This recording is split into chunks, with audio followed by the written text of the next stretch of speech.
Yeah, hi, my name is Ahmed.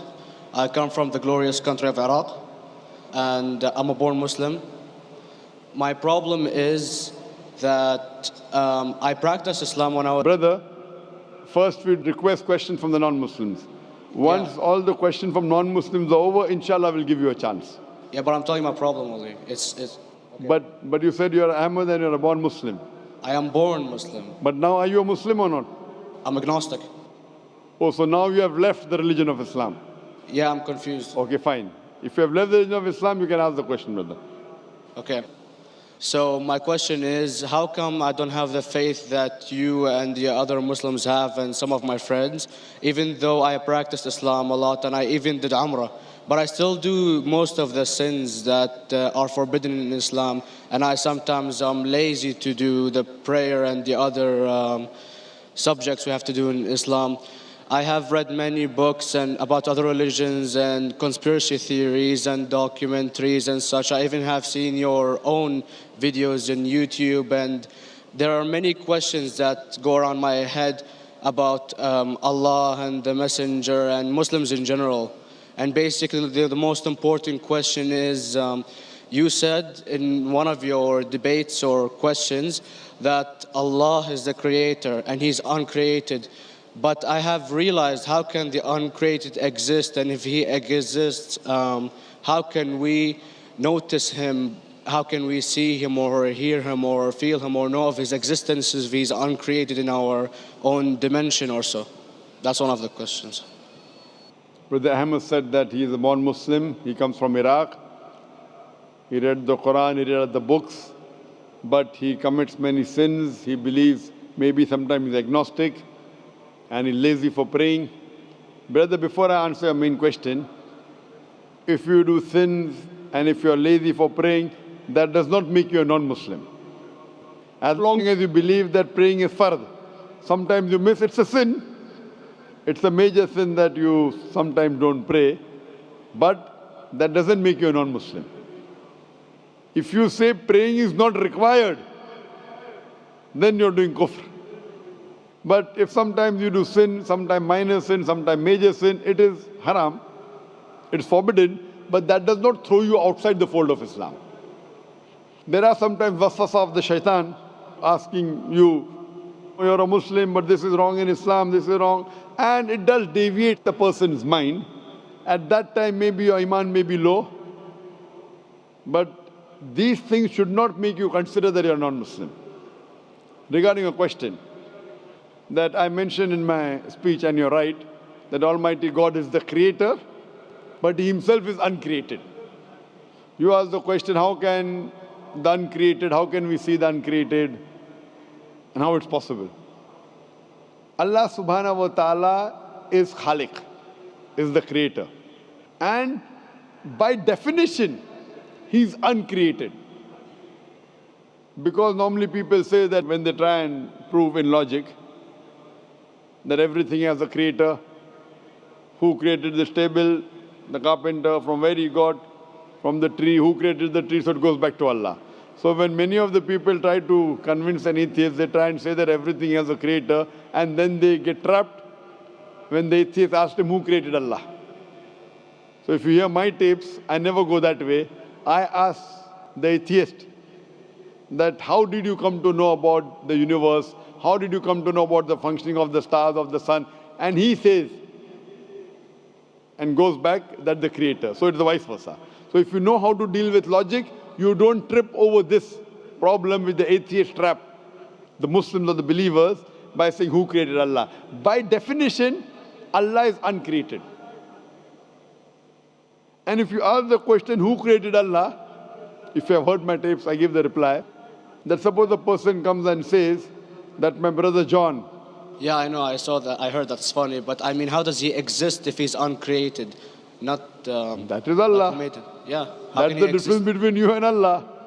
How does he exist? Means he was existing. He doesn't have a beginning. You and I have a beginning, that's human being. So that's the difference between us and Allah. You can't say that Allah has to be like us. If Allah is like you and me, why should we worship Him? I see, but have you heard of the phenomenon, the Big Brother? used by various orders and political agendas to control the people and such by implementing it into multiple gods. And then later on, it became a monotheistic religions all over the world to make it easier for Big the Brother, people to... sorry, I've never heard of the religion Big Brother. It's not a religion. It's like a theory, an idea, basically. For What does it say? Yes? What does this idea say? What does it say? Is that when you have a big brother, it's easier for you to live life. When you have someone watching you the whole time, understanding you the whole time, protecting you the whole time, being with you the whole time, and you can talk to him, although he never talks to you back, maybe in your dreams, do it to your mind and such, it's easier for you to live. While a human who does not have a big brother and is not easily controlled into doing so and is having complete freedom is a danger for the major ruling powers and such. What does this say? I don't understand. Big Brother may be there, Big Brother may not be there. So what does it have to do with Islam and God? What does it have to do? Because basically Allah is watching you the whole time. So you want to say that Allah is like a big brother? Indeed, you use him for your protection so you won't be scared. You know what I mean? See, this is the hypothesis. Hypothesis. If you have heard, how do I convince an atheist? If you have heard my answer, that you said that you're agnostic, you're atheist. Yeah. So first thing I do to an atheist is I congratulate him. What? I congratulate him. Have you heard my answer of atheist? Yeah, you congratulate them and stuff. But I haven't seen your debates with the atheist. I just saw your answers on some questions. Fine, so you haven't seen the answer of atheist? No, but I've seen your debate with David William Campbell. And David William Campbell is not an atheist. Yeah. Now, when an atheist tells me he does not believe in God like your theory of Big Brother, yeah, and if you believe in that theory, I will ask you, first thing I do to the atheist, I congratulate him. You know why? Yeah, because they think and they don't follow what their parent does and such stuff like that. No. I congratulate him because he is not doing blind belief. The other people are doing blind belief. He is a Christian because father is a Christian. He is a Hindu because father is a Hindu. Most of the Muslims are Muslim because father is a Muslim. He is thinking. He says there is no God. He has said the first part of the Islamic Shahada, La ilaha. The reason I congratulate him is because he has said the first part of the Islamic Shahada, Islamic Creed, La ilaha. The only thing I have to do is illallah, which I shall do inshallah. So if you have heard my answer, an atheist becomes an atheist because he believes in science, he believes in logic. Or I ask him that if an equipment is bought in front of him, which no one in the world has ever seen, and if the question is asked, that who will be the first person who will be able to tell you the mechanism of this new equipment? What is the answer? Of course, he's going to tell you the producer or the maker of this equipment. Creator, producer, maker. So when we ask him questions that how did this universe come into existence, he will talk about the Big Bang. This what we're going to talk is already mentioned in the Quran 1400 years ago in Surah Anbiya chapter number 21 verse number 30. Avalam yaral lazina kafaru anna samawati wal arda kanat ratkum fataqnahuma. Do not the unbelievers see that the heavens and the earth were joined together and we clove them asunder. This what you came to know 50 years back is mentioned in the Quran 1400 years ago. Who could have mentioned that? Well, in various civilizations in like 2000 or 5000 BC before Islam came or Christianity itself, there was various civilizations that are good in astronomy and they know more about our solar system than we do now, sadly. Brother, your knowledge of science is little, not in-depth. I do agree. There are certain things which were known as hypotheses. For example,